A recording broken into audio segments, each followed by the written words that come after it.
If you're a fan of FromSoft games, either Soulsborne, Armored Core, or both, you've heard of Moonlight. While I'm super excited about Armored Core 6 in general, I can't wait to see how Moonlight makes its appearance in this new iteration.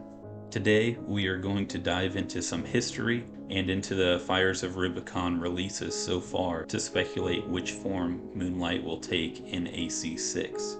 What's up, gamers? It's Absurd here, and I've been a fan of Armored Core since the late 90s when I first played it on PlayStation 1. In that first Armored Core game, you could find the LS-99 Moonlight on an altar at the bottom of a shaft, which was a callback to Kingsfield, where you could find the Dragon Sword on an altar and later turn it into the Moonlight Sword.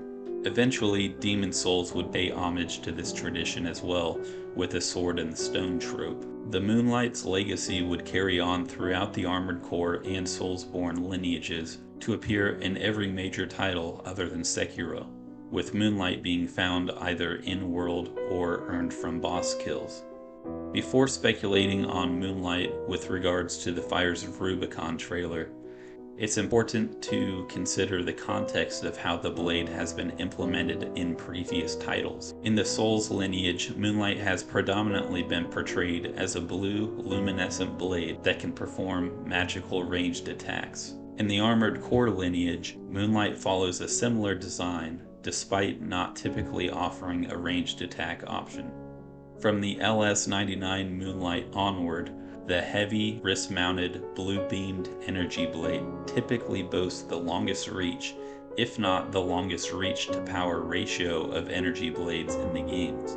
However, unique to the Armored Core 3rd generation games, Moonlight can be charged to project an energy wave ranged attack, much like what we see in the Soulsborne games. In Armored Core 4 Answer, the energy color is changed from blue to purple, and Moonlight would evolve again in Armored Core 5 and Verdict Day, with 3 handheld versions, LB66 Moonlight, X100 Moonlight, and the X099 Another Moon, the latter of which being a purple blade as well.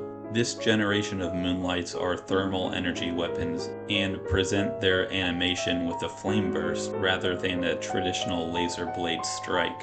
Despite Moonlight appearing in so many FromSoft titles, it has never officially been teased, the only trailer appearance being in the Old Hunter's Bloodborne DLC trailer, where it can be seen for a couple frames while sheathed on Ludwig's back. So while it is unlikely that we have seen Moonlight wielded in its full glory in the Fires of Rubicon trailer, it is a safe bet that the blade will show up again. Based on the producer interview with Yasunori Ogura, we do know that FromSoft has focused on providing an array of unique close-quarters weapons in Armored Core 6. In the trailer, we see a traditional laser blade, a pile bunker, a laser whip, what looks like a short-range energy shotgun, a double-bladed energy sword, and a much longer laser blade that, unlike the traditional blades, emits its energy before the dash animation and is handheld rather than wrist-mounted. This weapon could be what FromSoft is calling the Laser Lance, but it seems to function more like a typical sword would in Souls. The other interesting thing about this particular weapon is that we see it first while it's wielded by an enemy, and then immediately jump to a clip where we are wielding what seems to be the same blue-bladed weapon. This clip feels like it is telling us a story of killing the enemy and gaining their weapon, which is one of the historical methods of acquiring Moonlight in FromSoft games. If it appears in the trailer, this weapon has my vote for being Moonlight. Regardless, I do expect the blade to have a similar appearance and functionality to what we see here, if not also a purple blade and perhaps more unconventional characteristics, like the energy wave projection from the 3rd generation Armored Core games or the Soulsborne games.